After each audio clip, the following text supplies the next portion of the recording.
देवियां प्रकट हुई। कौन? परा, अपरा, जया और शिवा।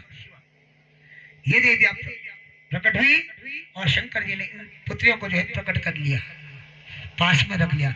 और वैसे आपको पता है शंकर जी की कोई पुत्री थी करके? किसी को पता है? शिव जी की पूजा करने वाले ब्राह्मण लोगों को तो होगा। शिव जी की कोई बहन थी?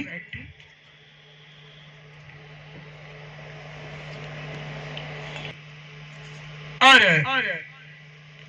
उसके बाद अगले जन्म में जो है सती रूप से शंकर जी के साथ जब विवाह हुआ, फिर पिता के यज्ञ में शरीर त्याग करके पिता के यहाँ चले गई जिद करके।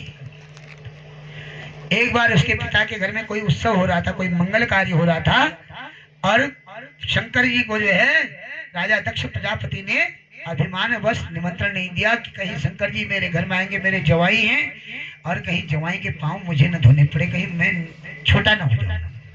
मन में कुमति थी। शंकर जी महादेव हैं, दक्ष केवल राजा है, वो महाराजा हैं, राजाओं के भी राजा है।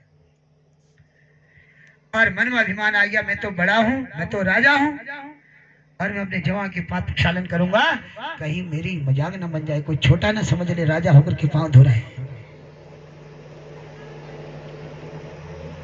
और दक्ष ने निमंत्रण नहीं दिया।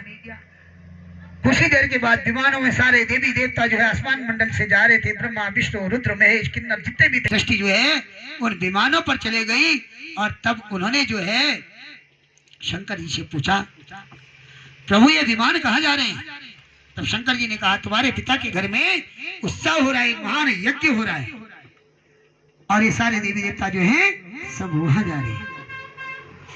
तब सती माता के मन में हुआ कि मैं भी अपने पिता के घर में जाऊं, उस यज्ञ में सम्मिलित हूं।